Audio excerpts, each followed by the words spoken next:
Chapter 5. The Darkest Hour. If anything had been needed to give an impetus to Jack McMurdo's popularity among his fellows, it would have been his arrest and acquittal.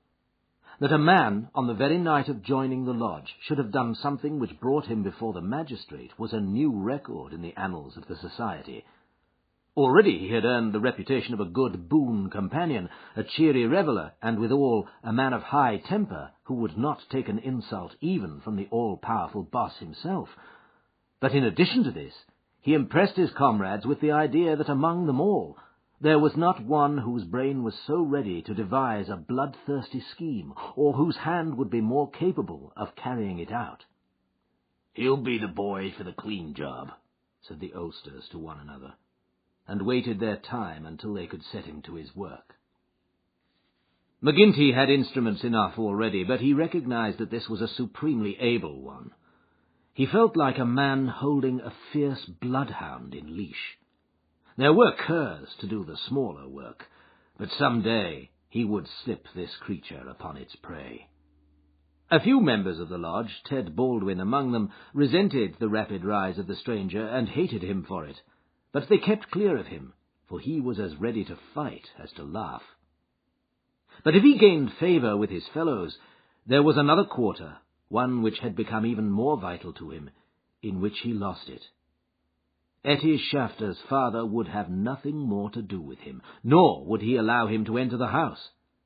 Etty herself was too deeply in love to give him up altogether, and yet her own good sense warned her of what would come from a marriage with a man who was regarded as a criminal. One morning, after a sleepless night, she determined to see him, possibly for the last time, and make one strong endeavour to draw him from those evil influences which were sucking him down. She went to his house, as he had often begged her to do, and made her way into the room which he used as his sitting-room. He was seated at a table with his back turned and a letter in front of him. A sudden spirit of girlish mischief came over her. She was still only 19. He had not heard her when she pushed open the door. Now she tiptoed forward and laid her hand lightly upon his bended shoulders. If she had expected to startle him, she certainly succeeded, but only in turn to be startled herself. With a tiger spring he turned on her, and his right hand was feeling for her throat. At the same instant, with the other hand, he crumpled up the paper that lay before him. For an instant he stood glaring. Then astonishment and joy took the place of the ferocity which had convulsed his features, a ferocity which had sent her shrinking back in horror as from something which had never before intruded into her gentle life. "It's you," said he, mopping his brow. "And to think that you should come to me, heart of my heart, and I should find nothing better to do than to want to strangle you.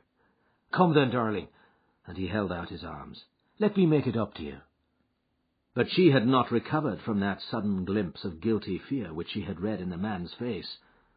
All her woman's instinct told her that it was not the mere fright of a man who is startled. Guilt, that was it. Guilt and fear. "What's come over you, Jack?" she cried. "Why were you so scared of me? Oh, Jack, if your conscience was at ease, you would not have looked at me like that."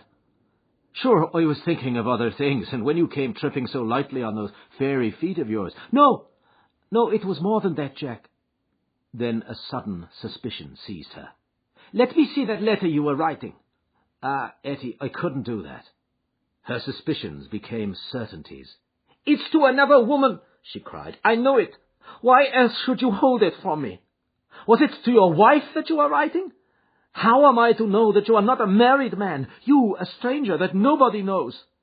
"I'm not married, Etty. See now, I swear it. You're the only one woman on earth to me." "By the cross of Christ, I swear it." He was so white with passionate earnestness that she could not but believe him. "Well then," she cried, "why will you not show me the letter?" "I'll tell you, Acushla," said he. "I'm under oath not to show it, and just as I wouldn't break my word to you, so I would keep it to those who hold my promise. It's the business of the lodge, and even to you it's secret. And if I was scared when a hand fell on me, can't you understand it when it might have been the hand of a detective?" She felt that he was telling the truth. He gathered her into his arms and kissed away her fears and doubts. Sit here by me, then. It's a queer throne for such a queen, but it's the best your poor lover can find. He'll do better for you some of these days, I'm thinking. Now, your mind is easy once again, is it not? How can it ever be at ease, Jack, when I know that you are a criminal among criminals, when I never know the day that I may hear you are in court for murder? McMurdo the Scourer, that's what one of our boarders called you yesterday. It went through my heart like a knife. Sure, hard words break no bones, but they were true. Well, dear, it's not so bad as you think. We are but poor men that are trying in our own way to get our rights. Etty threw her arms round her lover's neck. Give it up, Jack, for my sake, for God's sake, give it up. It was to ask you that I came here today. Oh, Jack, see, I beg it of you on my bended knees. Kneeling here before you, I implore you to give it up. He raised her and soothed her with her head against his breast. Sure, my darling, you don't know what it is you are asking. How could I give it up, when it would be to break my oath and to desert my comrades? If you could see how things stand with me, you could never ask it of me. Besides, if I wanted to, how could I do it? You don't suppose that the lodge would let a man go free with all its secrets?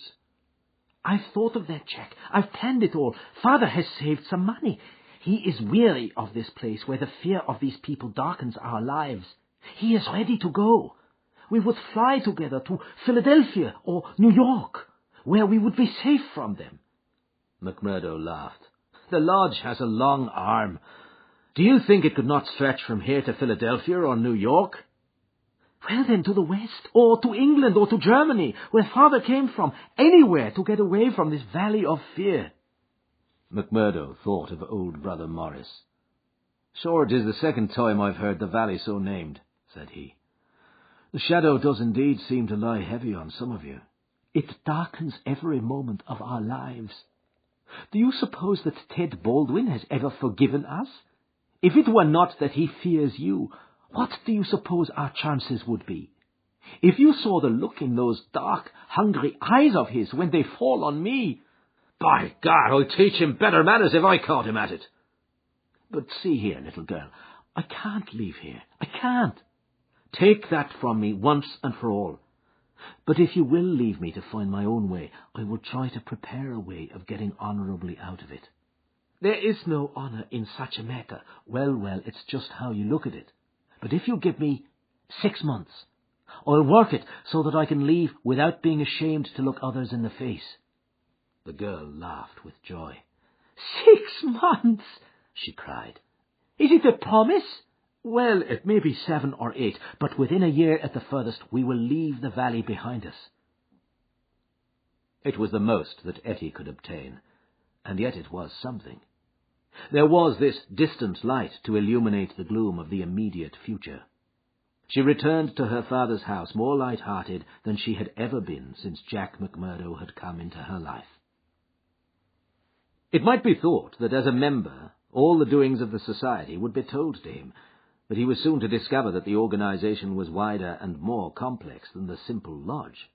Even Boss McGinty was ignorant as to many things, for there was an official named the County Delegate living at Hobson's Patch farther down the line, who had power over several different lodges which he wielded in a sudden and arbitrary way.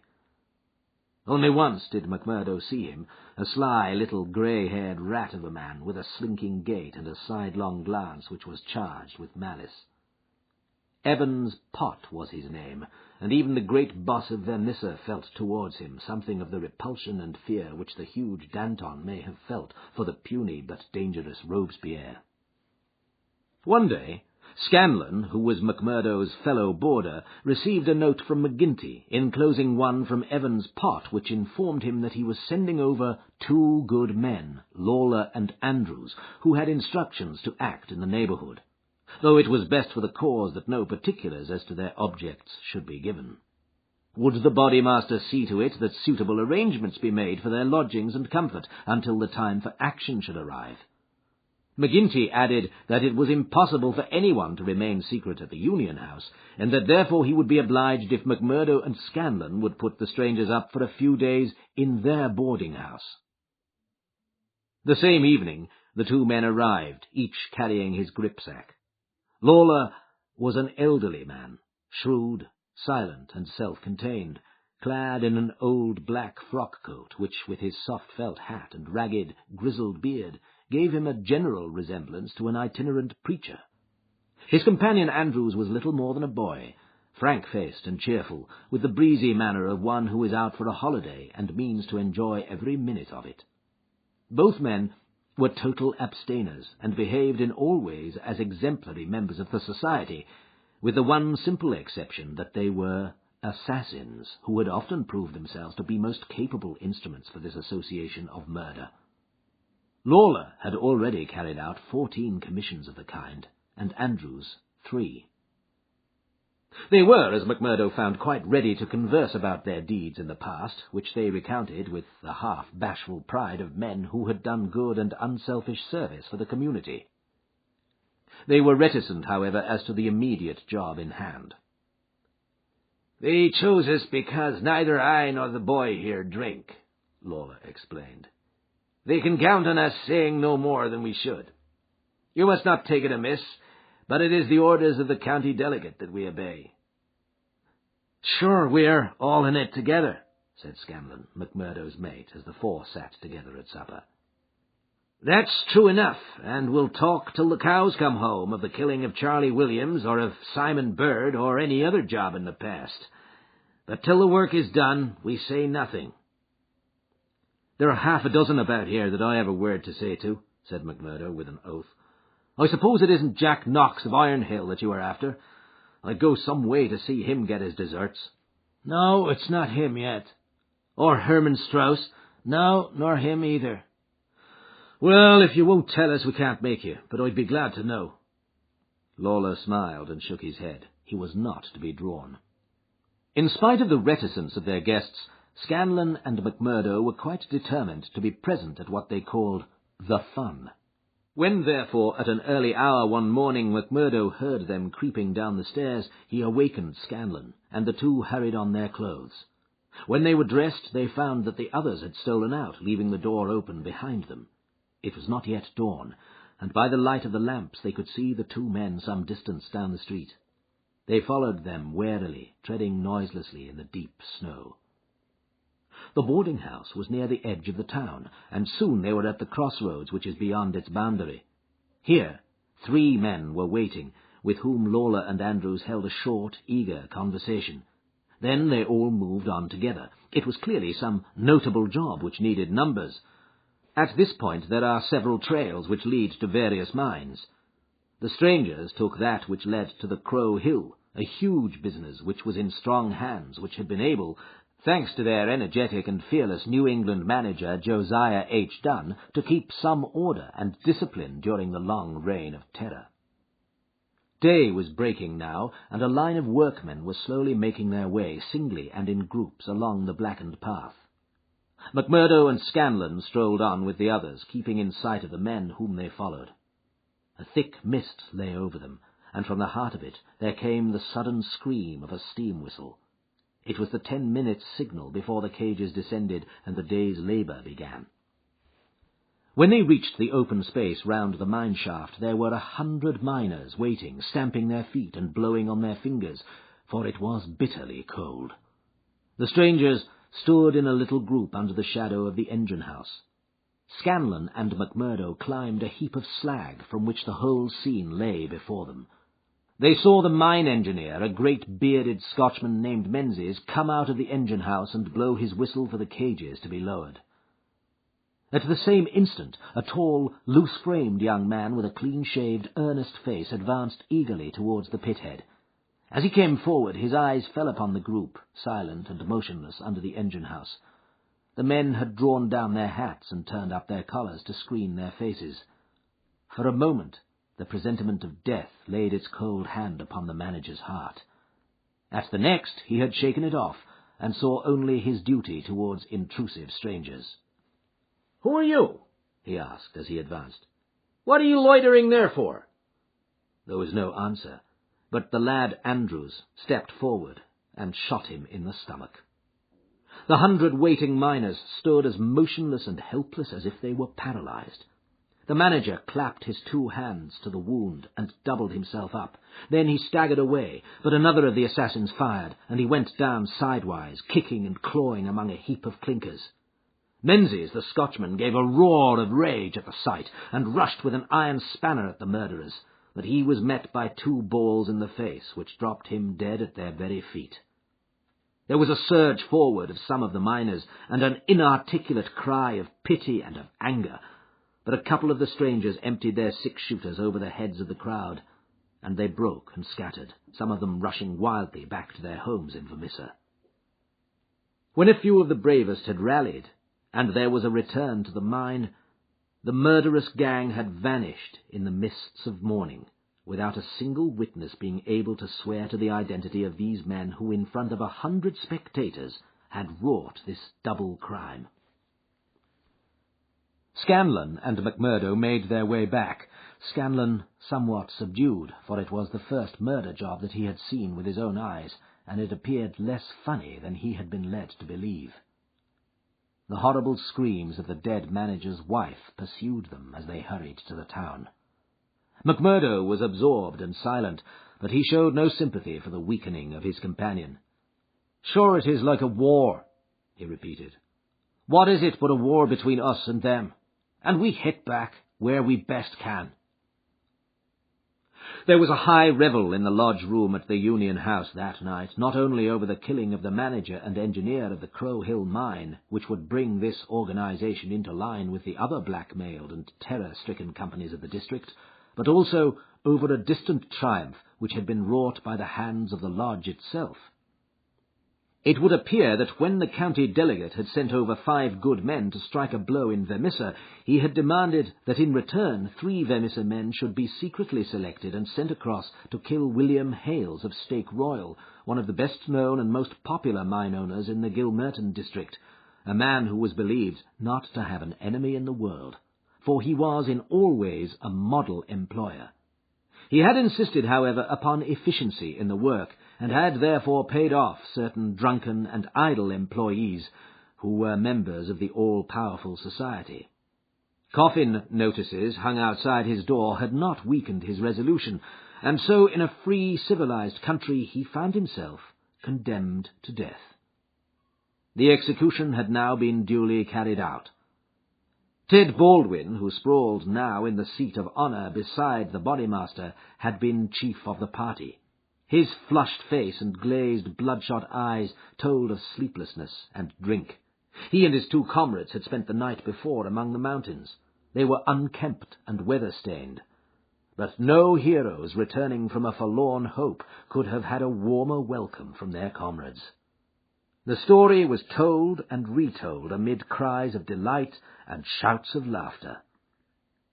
They had waited for their man as he drove home at nightfall, taking their station at the top of a steep hill, where his horse must be at a walk.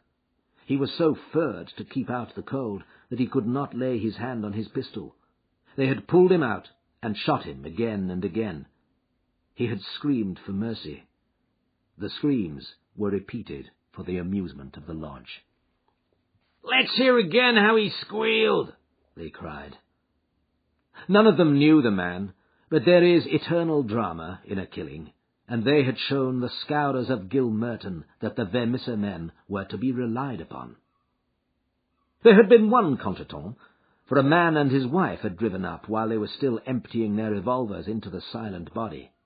It had been suggested that they should shoot them both, but they were harmless folk who were not connected with the mines, so they were sternly bidden to drive on and keep silent, lest a worst thing befall them.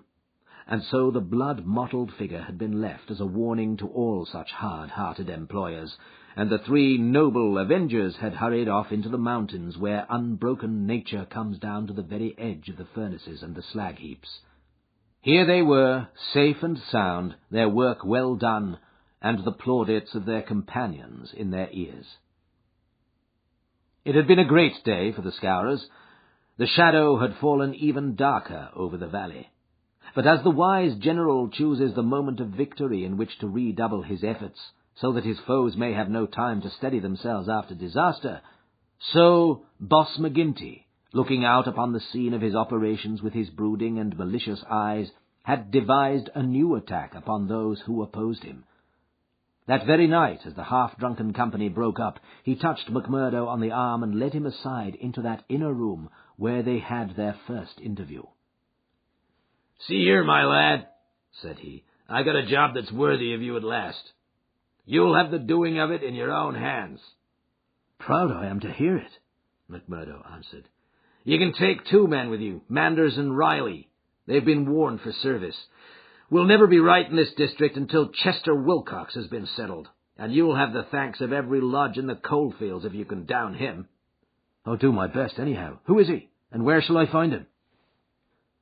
McGinty took his eternal half-chewed, half-smoked cigar from the corner of his mouth and proceeded to draw a rough diagram on a page torn from his notebook. "He's the chief foreman of the Iron Dyke Company. He's a hard citizen, an old colour sergeant of the war, all scars and grizzle. We've had 2 tries at him, but had no luck, and Jim Carnaway lost his life over it.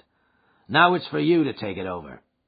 That's the house, all alone at the Iron Dyke crossroad, same as you see here on the map, without another within earshot. It's no good by day. He's armed and shoots quick and straight with no questions asked. But at night, well, there he is with his wife, 3 children, and a hired help. You can't pick or choose. It's all or none. If you could get a bag of blasting powder at the front door with a slow match to it..." "What's the man done?" "Didn't I tell you he shot Jim Carnaway?" "Why did he shoot him?" "What in thunder has that to do with you? Carnaway was about his house at night, and he shot him. That's enough for me and you. You've got to settle the thing right." "There's these 2 women and the children. Do they go up too?" "They have to, else how can we get him?" "It seems hard on them, for they've done nothing." "What sort of fool's talk is this? Do you back out?" "Easy, Councillor, easy. What have I ever said or done that you should think I would be after standing back from an order of the bodymaster of my own lodge? If it's right or if it's wrong, it's for you to decide." "You'll do it then?" "Of course I will do it." "When?" "Well, you had best give me a night or 2 that I may see the house and make my plans. Then..." "Very good," said McGinty, shaking him by the hand. "I leave it with you. It will be a great day when you bring us the news. It's just the last stroke that will bring them all to their knees." McMurdo thought long and deeply over the commission which had been so suddenly placed in his hands. The isolated house in which Chester Wilcox lived was about 5 miles off in an adjacent valley. That very night he started off all alone to prepare for the attempt. It was daylight before he returned from his reconnaissance. Next day he interviewed his 2 subordinates, Manders and Riley, reckless youngsters who were as elated as if it were a deer hunt. 2 nights later they met outside the town, all 3 armed and one of them carrying a sack stuffed with the powder which was used in the quarries. It was 2 in the morning before they came to the lonely house. The night was a windy one, with broken clouds drifting swiftly across the face of a 3/4 moon. They had been warned to be on their guard against bloodhounds, so they moved forward cautiously with their pistols cocked in their hands. But there was no sound save the howling of the wind, and no movement but the swaying branches above them. McMurdo listened at the door of the lonely house, but all was still within. Then he leaned the powder bag against it, ripped a hole in it with his knife, and attached the fuse. When it was well alight, he and his 2 companions took to their heels, and were some distance off, safe and snug in a sheltering ditch, before the shattering roar of the explosion, with the low, deep rumble of the collapsing building, told them that their work was done. No cleaner job had ever been carried out in the blood-stained annals of the society. But alas, that work, so well organized and boldly carried out, should all have gone for nothing.